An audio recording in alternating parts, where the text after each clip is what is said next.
Jama'a assalamu alaikum, barkamu da warhaka daga Hausa Info Tasha da dinga kawo muku abubuwa game da jaruman Kannywood da ma fitattu. Cikin wannan sako za ku je 'yar Sani Danja da Mansura Isa ta haihu. 'Yar tsohuwar jarumar Kannywood Mansura Isa da jarumin Kannywood Sani Danja ta samu karuwa da ɗa namiji. Mansura Isa ce ta sanar da haka a shafinta na sada zumunta. Rasikar Sani Danja ta yi aure ne a shekarar 2024 a ranar 18 ga watan biyar, wadda ya samu halartar jaruman Kannywood da ma manyan mutane a kungiyar Kwankwasiya. Yayin da Mansura Isa ke sanya hotunan bikin a shafukanta na sada zumunta, ta bayyana cewa namiji aka samu, sannan ta yi godiya ga Allah Subhanahu wata'ala wanda ya halicci sammai da kasai. Haka zalika ta sake addu'a Allah ya raya. Cikin farin ciki Mansura Isa ta bayyana a cikin rubutun da ta yi yayin wallafa hotunan a shafukanta na sada zumunta. Ta ce, "Gayu ban gaya muku ba, na zama kaka. Yata ta samu baby." Kamar yadda ta rubuta a shafin da tana cewa, "Did I ever tell you guys na zama grandma? Na samu namiji, alhamdulillah, Allah ya raya mana, amin, masha Allah. My baby has a baby now." Masu bibiyanta da ma masoyanta sun tofa albarkacin bakin su a sashin sharhi, inda suke yin addu'a Allah ya raya, har ma da abokan sana'arta waɗanda suka haska tare a masana'antar Kannywood a lokacin da suke jin zaren su a masana'antar. Fauziya mai kyau cewa ta yi, "Masha Allah, Allah ya raya mana da imani, amin."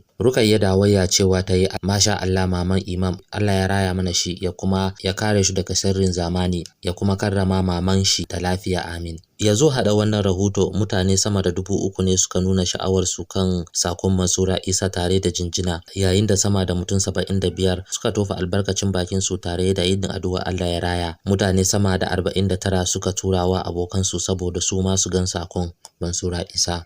To ma sauraro, kasance da Hausa Info domin samun abubuwa game da jaruman Kannywood da ma fitattu. Kar ku manta ku danna subscribe. Mun gode.